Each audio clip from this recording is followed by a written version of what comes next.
जन्म हिंद में जहाँ राम भी आए थे। धन्य हुआ ले जन्म हिंद में जहाँ राम भी आए थे। सबरी के जूठे बेरों को बड़े चाव से खाए थे। वाह वाह। एक छोटे से बच्चे ने भी गिने सिंह के दांत जहाँ। आंख दिखाए इस भारत को दुश्मन की औकात कहाँ। मुसलमान भी बैठ जहाँ पर भजन राम के गाते हैं। जहाँ पर्व होली का मुस्लिम हिंदू ईद मनाते हैं। जहाँ नारियां मरे हुए पति हमसे छीना करती हैं। लक्ष्मीबाई बन गोरों के छलनी सीना करती हैं। जहाँ सूर्य को उगने से भी रोक नारियां लेती हैं।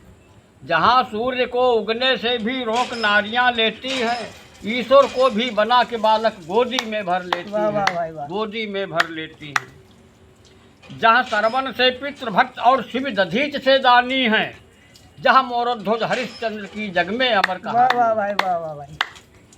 जहाँ भीष्म पितामह जैसे योद्धा निज इच्छा से मरते हैं।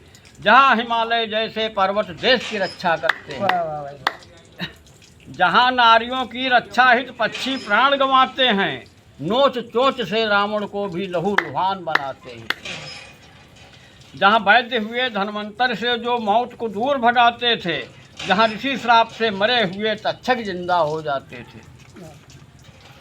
जहाँ घड़े से मिट्टी के भी बच्चे निकला करते हैं। जहाँ बानर के अबोध बालक सूर्य को निगला करते हैं। मिले सैकड़ों जन्म हिंद में इंद्र हरि से मांग रहा। जहाँ पर्वत पर हर चर्चा को सुना बैठ कर काग रहा। जहाँ पर्वत पर हर चर्चा को सुना बैठ कर काग रहा। धन्यवाद।